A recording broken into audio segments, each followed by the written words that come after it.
Buat kalian yang mau mensupport channel ini dengan donasi atau emang sekedar mau beli mimin kopi, kalian bisa pilih antara Super Thanks atau Saweria.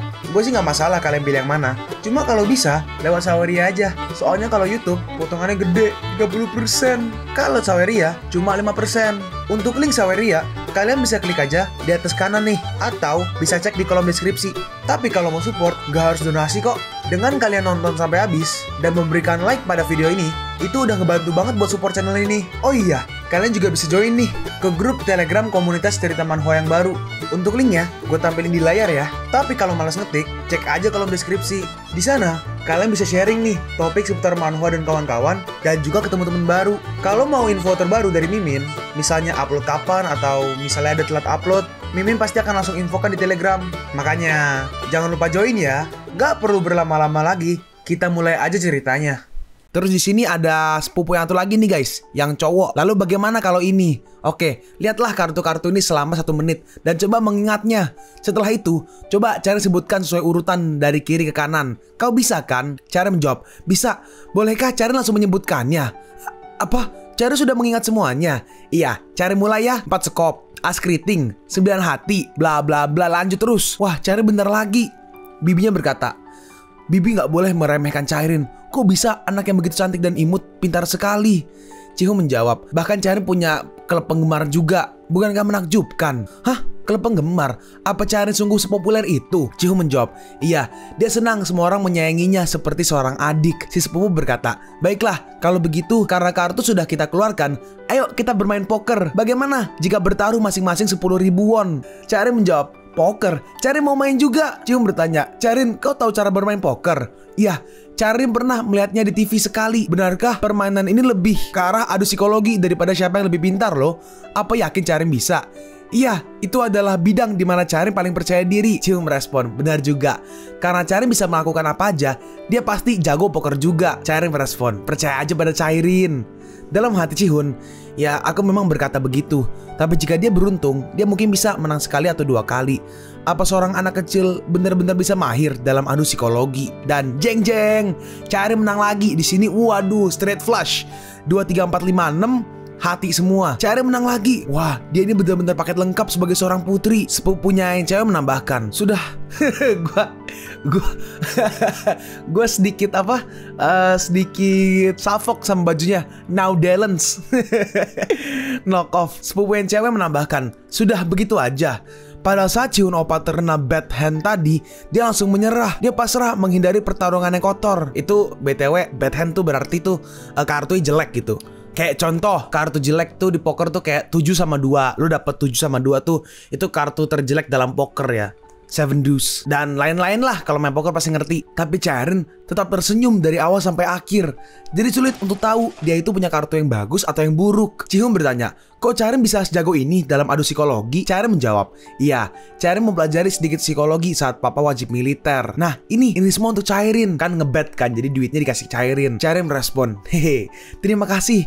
Cairin akan menggunakannya untuk membeli sesuatu yang enak untuk kita semua besok. Bibinya Cihun menjawab, oh enggak, jangan begitu. Karena Cairin menang, maka sebaiknya menggunakannya sesuai keinginan sendiri, seperti uang jajan Cairin. Cairin membalas, nggak apa, Cairin lebih suka kalau kita semua memakan sesuatu bersama-sama. Ini seharusnya paman dari si Cihun ya. Ya ampun, Cairin kita ini hatinya sangat baik. Kalau begitu, gunakanlah uangnya untuk membeli sesuatu yang enak. Dan ini, uang jajan dari kakek. Oh, ini kakeknya ya? Ya, gue lupa lah, intinya begitulah.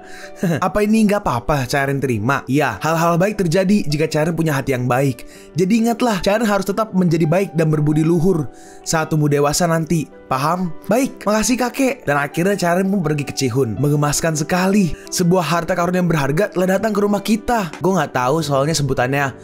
Kayak contoh nih, Cihun punya papa atau mama. Nah, papa atau mamanya punya saudara. Itu sebutannya kalau bahasa Indonesia apa ya? Kakek nenek bukan juga kan? Papa mama dari bibinya Cairin. Gue nggak tahu sebutannya, kalau yang tahu coba komen ya. Kalau bahasa Mandarin ini gue tahu, tapi bahasa Indonesia gue nggak tahu. Dah, lanjut. Akhirnya Papa bisa benar-benar bersantai di rumah. Mereka pun di sini pulang ya. Tepat setelah kembali dari wajib militer, kita merayakan hari panen. Dan itu sangat padat. Meski kita kesana hanya sehari, rasanya malah seperti sebulan penuh. Tapi enak juga bisa memakan banyak makanan lezat. Tetap aja rumah kita yang terbaik. Bener kan Cairin? Cairin merespon, enggak, Cairin punya pendapat yang berbeda. Oh, benarkah kau lebih menyukai rumah besar di sana di kampung halaman? Cairin menjawab, enggak juga, bukan di situ. Cihun bertanya lagi, kalau bukan rumah besar di sana, lalu di mana? Papa juga mau ke sana bersama Cairin. Cairin nggak akan memberitahu sampai Papa bisa menebak dengan benar. Cihun bertanya, Cairin bahkan tidak akan memberi Papa petunjuk. Cairin menjawab, enggak, mudah sekali kok. Papa masih belum tahu.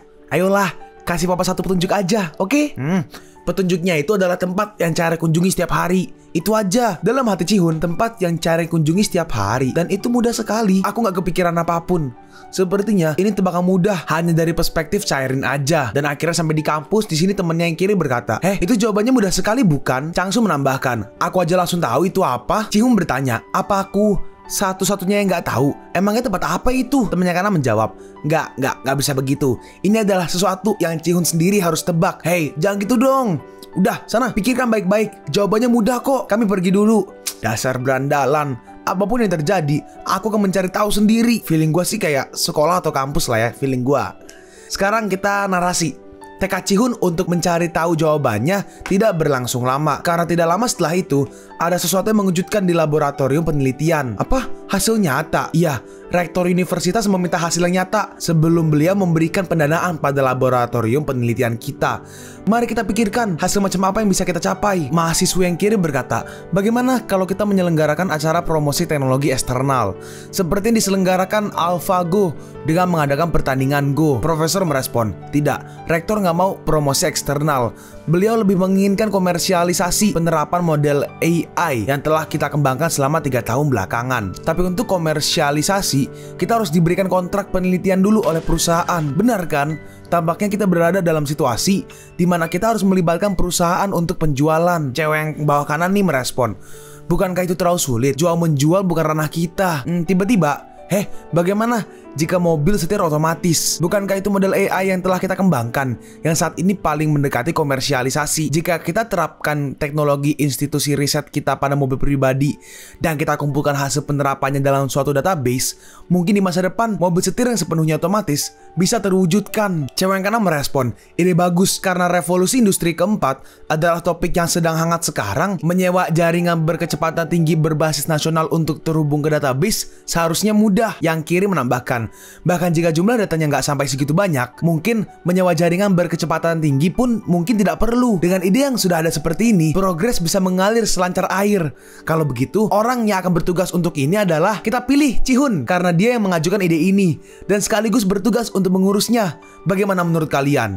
Saya kan masih orang baru, apa nggak masalah? Profesor menjawab, tentu saja, nggak masalah.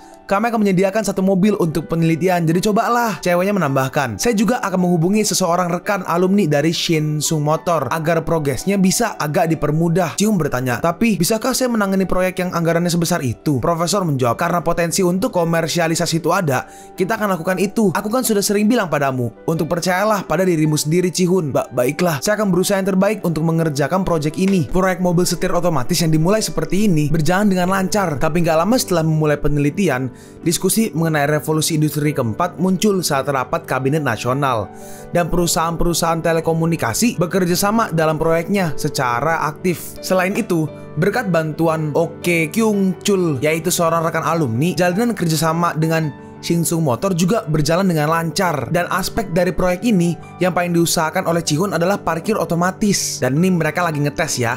Cihun berkata, bahkan dengan variabel ini, parkirnya bekerja dengan baik. Si cewek kiri merespon, dengan lebih banyak akumulasi data, nantinya kita bisa mencapai tingkat parkir yang kau inginkan. Cihun, kau luar biasa. Cihun merespon, terima kasih. Aku berpikir ingin mencoba menjalin kerjasama berdasarkan hasil penelitian ini dengan Shinsung. Apa boleh? Temannya menjawab, kurasa itu ide bagus.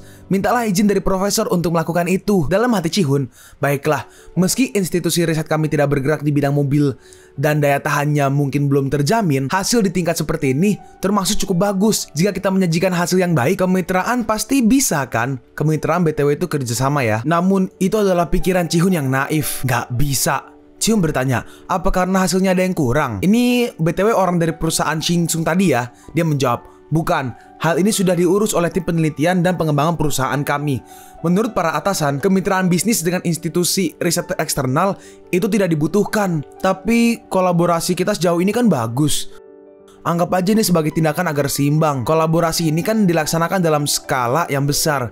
Jadi tim penelitian dan pengembangan langsung mengurusnya. Tapi jika institusi riset universitas mengambil alih tugas mendetail seperti ini juga, maka tim itu jadi nggak berguna, bukan? Cium merespon. Kalau begitu kami nggak bisa apa-apa. Orang itu melanjutkan. Membuahkan hasil dengan tekad ini pasti sulit. Aku minta maaf. Tidak apa-apa. Saya cukup mengerti dengan keadaannya. Dan akhirnya Cium pun pulang. Papa, kenapa Papa sangat murung? Suasana hati Papa sedang buruk. Cium menjawab, tidak kok. Papa baik-baik aja. Maafkan Papa karena nggak bisa bermain dengan Cairin. Karena Papa sibuk dengan kerja. Tenang aja. Cairin paham kok. Dalam hati Cihun, ku bilang itu nggak ada masalah. Tapi nyatanya aku merasa gak kecewa. Aku sangat bersyukur memiliki Cairin. Cium berkata, makasih Cairin. Ayo kita bermain bersama besok. Tidurlah yang nyenyak. Cairin merespon, Cairin jadi gak sabar. Tidur juga yang nyenyak juga Papa. Dan akhirnya mereka pun tidur. Tapi seperti biasa, Cairin masih bangun. Tampaknya Papa lebih murung dari yang kuduga. Apakah ada cara agar aku bisa membantu Papa? Kalau menghukum orang jahat seperti Chang Tong Ho, aku bisa memaksa diri untuk menelan karma buruk yang kudapatkan. Tapi kali ini, gak ada bagian di mana aku bisa melaksanakan seperti itu. Meski aku naga sekalipun, aku gak bisa membatasi kehendak bebas manusia. Lalu apa yang harus kulakukan? Daripada menggunakan paksaan, pasti ada cara lain untuk membantu. Oh, itu dia, ada caranya. Sekarang kita lompat ke keesokan harinya. Di sini Cairin dan juga Cihun lagi keluar. Cihun bertanya, Cairin, kau mau makan apa? Cairin menjawab, ramen dan nasi. Waduh, udah kayak di Indo ya. Mie campur nasi. Terus tiba-tiba ada nelfon nih. Dan pas dilihat, supervisor Yang. Hah? Kenapa dia tiba-tiba menelpon? Supervisor Yang berkata, Cihun, ini manajer Yang. Bagaimana kabarmu? Cihun menjawab, kabar saya baik. Sudah lama. Apa ada masalah? Manajer Yang berkata, begini, kudengar laboratorium penelitianmu telah mengembangkan modul parkir yang bagus. Heh, bagaimana Anda bisa tahu? Manajer Yang menjawab, aku menemukannya saat sedang memeriksa pasar. Aku ingin membicarakan detailnya secara langsung. Apa kau ada waktu? Cihu menjawab, oh iya, silakan Anda datang ke laboratorium penelitian kami. Supervisor merespon, kalau begitu aku akan ke sana. Apa jam 3 sore bisa? Cihu menjawab, boleh, sampai berjumpa nanti. Dalam hati Cihun, tapi aku gak mengerti kenapa dia tiba-tiba ingin bertemu secara langsung dan tiba-tiba menjadwalkan pertemuan seperti ini. Rasanya agak membingungkan. Apa ada kaitannya dengan modul parkir otomatis? Tapi apa hubungannya itu dengan Haichi? Dalam hati Cairin, hehe, rasanya jadi memuaskan atas usaha kerasku kemarin. Sesuai harapan, semuanya berjalan sesuai rencanaku. Dan di sini akhirnya ketemu ya. Oh, apa Anda tertarik dengan modul parkir otomatis? Bukannya perusahaan Haichi tidak berhubungan dengan bidang ini?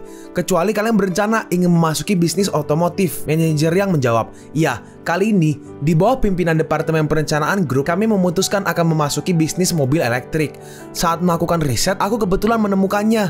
Dan modul itu tampaknya telah memiliki kemajuan yang signifikan. Dan juga kemitraan kalian dengan Shinsung itu gagal terlaksana kan? Tepat seperti yang Anda katakan. Saat ini penelitian modul parkir otomatis telah ditunda. Kalau begitu, kau mungkin sudah tahu. Tapi perusahaan kami ingin membentuk kemitraan bisnis dengan laboratorium penelitianmu. Bagaimana menurutmu Cihun? Cihun menjawab, ya tapi saya bukan orang yang membuat keputusannya. Manajer Yang melanjutkan, tetap aja aku tahu bahwa Cihun lah yang merupakan peneliti utama dalam perkembangan modul parkir otomatis itu. Profesor Choi pasti akan mendengarkan bila Cihun yang berpendapat. Karena sudah tahu semua itu, sepertinya Anda sudah bersiap dengan matang ya. Baiklah, saya akan menyampaikan proposal kemitraan perusahaan Haichi kepada Profesor Choi. Manajer Yang merespon, untuk rincian lebih lanjut, kami akan menghubungi kalian melalui tim hukum perusahaan. Kalau begitu, sampai jumpa lagi. Iya, sampai jumpa lagi. Dan akhirnya manajer Yang pun pergi. Dalam hati si manajer, jadi rumornya ternyata benar. Narasi, alasan sesungguhnya manajer Yang menemui Cihun adalah karena sebuah unggahan yang ditulis oleh seorang user anonim di komunitas. Di sini ya, perusahaan Haichi memiliki rencana untuk memasuki pasar kendaraan elektronik. Seorang kenalan saya bla bla bla bla bla. Lanjut. Informasi mengenai kemitraan bisnis dan teknologi mobil elektrik ini bukannya dirahasiakan dengan ketat. Jadi siapa yang membocorkannya? Melihat orang anonim ini tahu betul dengan situasi laboratorium penelitian, kemungkinan besar dia adalah seseorang dari laboratorium. Tapi setelah dipikir-pikir, kemungkinan tersangka ada ribuan. Jadi menangkap pelakunya akan sulit. Dan sekarang kita kembali ke Profesor. Mari kita coba. Karena kita sudah membuatnya, bukankah bagus jika laku dijual? Sekalian juga lebih baik kau aja yang melanjutkan negosiasinya. Cihu merespon, saya tidak ikut. Hah? Kenapa? Kan kau yang mengembangkan teknologi tersebut. Emang benar, tapi negosiasi seperti ini sebaiknya ditangani oleh seseorang yang jabatannya lebih tinggi agar lebih berpengaruh. Bukankah begitu? Profesor menjawab, tidak juga, karena kau yang menciptakannya. Menurutku, seharusnya kau yang membuahkan hasilnya. Sama seperti apa yang kau lakukan di Amerika Serikat. Pengalaman ini akan menjadi aset yang berharga untukmu. Yakinlah pada kemampuanmu dan bernegosiasi dengan percaya diri. Lanjut narasi. Setelah dimotivasi oleh Profesor Choi, di bawah panduannya, Ji-hun mewakili laboratorium penelitian dan pergi ke meja negosiasi dengan perusahaan Haichi. Dan berkebalikan dengan kecemasannya, Ji-hun justru memimpin diskusi dengan tenang dan tidak ada masalah besar. Kemitraan bisnis ini bisa diakhiri dengan sukses. Namun seperti kebanyakan hal lain di dunia, untuk sukses memulai bisnis tidak selalu berjalan dengan lancar. Ji-hun bertanya, tunggu, kenapa Shin Sung membuat keributan? Bukannya mereka menolak untuk bekerja sama? Si teman yang cewek menjawab, kita membuat modul parkir menggunakan database AI yang kita akumulasikan melalui kemitraan bisnis dengan Shin Sung. Jadi mereka juga punya sedikit bagian di sana. Nah, sejujurnya ini konyol sekali, karena mereka lah yang menolak duluan, tapi malah membuat keributan sekarang. Tetapi dari perspektif Shin Sung, sekarang ada saingan yang berat muncul. Mereka bahkan mengirimkan surat resmi yang menyatakan bahwa mereka siap jika harus bertarung secara hukum. Ji-hun bertanya, apa profesor mengatakan sesuatu? Teman yang cewek menjawab, aku nggak yakin. Ji-hun, bicaralah pada beliau, karena kau orang yang ditugaskan. Baiklah. Dalam hati Ji-hun, modul parkir sialan ini nggak pernah berjalan mulus dari awal sampai akhir. Profesor, ini saya Ji-hun. Profesor bertanya, kenapa ekspresi wajahmu seperti itu? Begini, saya merasa sepertinya menyebabkan keributan yang seharusnya tidak perlu. Saya mohon maaf Profesor, gak usah minta maaf. Itu bukan salahmu kan? Itu adalah salah mereka yang ribut tanpa alasan. Ji-hun bertanya, kalau begitu bolehkah saya tahu apa yang Anda rencanakan? Profesor menjawab, tentu saja, kita harus melanjutkan. Apa kita akan menyerah hanya karena permasalahan perasaan mereka aja? Sejujurnya aku menahan diri untuk menghormati presiden perusahaan mereka. Aku tidak menyukai bagaimana Shin Sung tiba-tiba bertingkah sok tinggi. Dan paling hebat, di bawah dalih kerjasama bisnis. Sekarang kita kan udah mempunyai kontrak pribadi dengan Haichi, maka nggak perlu kita tunda lebih lama lagi. Jika mereka ingin bertarung, aku akan dengan senang hati ikut serta. Ngomong-ngomong, aku sepertinya harus absen untuk beberapa saat, jadi kuharap kau bisa menggantikanku. Ji-hun bertanya, hah? Menggantikan? Jika untuk kegiatan riset, senior yang lain kan seharusnya ada, jadi seharusnya nggak ada masalah. Tunggu sebentar, ini bukan tugas laboratorium penelitian, tapi aku ingin kau mengajari kelas mahasiswa semester terakhirku, menggantikan ketidakhadiranku. Hah? Apa? Anda ingin saya mengajar? Tapi saya nggak siap untuk itu. Profesor melanjutkan, itu hanya kelas mahasiswa biasa. Kau kan bisa baca-baca aja buku pelajarannya sebelum memasuki kelas. Kenapa kau merasa sangat terbebani? Ji-hun bertanya, apa saya nggak boleh menolak? Profesor menjawab, iya, kau nggak berhak. Tapi jika pekerjaan itu bertambah serius, kemungkinan sampai minggu depan masih diperlukan. Jadi tolong kau urus ya. Kalau begitu, mulai kapan? Profesor menjawab, mulai besok. Jangan lupa bacalah buku pelajaran sebelum kelas mulai. Kita lihat, judul bukunya adalah Pemahaman Filosofis Etika Berteknologi. Dalam hati Ji-hun, astaga, aku harus sudah selesai membaca semua ini besok. Emangnya bisa? Dan di sini Ji-hun pun pulang. Kapan aku bisa menyelesaikan ini? Apa aku benar-benar bisa menyelesaikannya? Menyelesaikan bacaannya ya? Haruskah aku membuat pengumuman tentang pembatalan kelasnya? Tapi nanti profesor akan kecewa padaku. Tapi kalau dipikir secara logis, ini terlihat seperti tugas yang mustahil bagiku. Charing berkata, Papa, ada apa? Charing bisa membantu.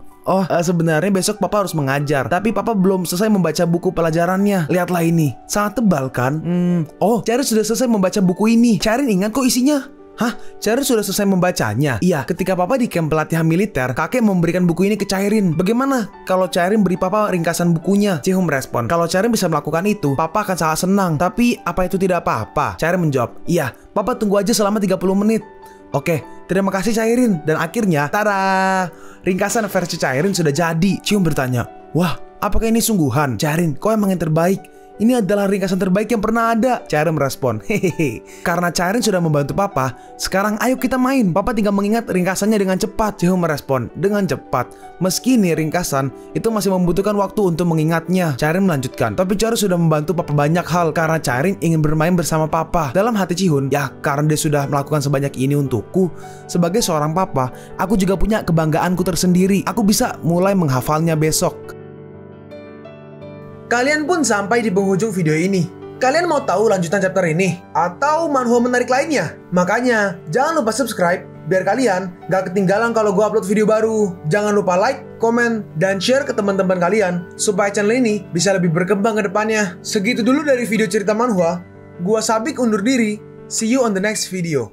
Zaijian!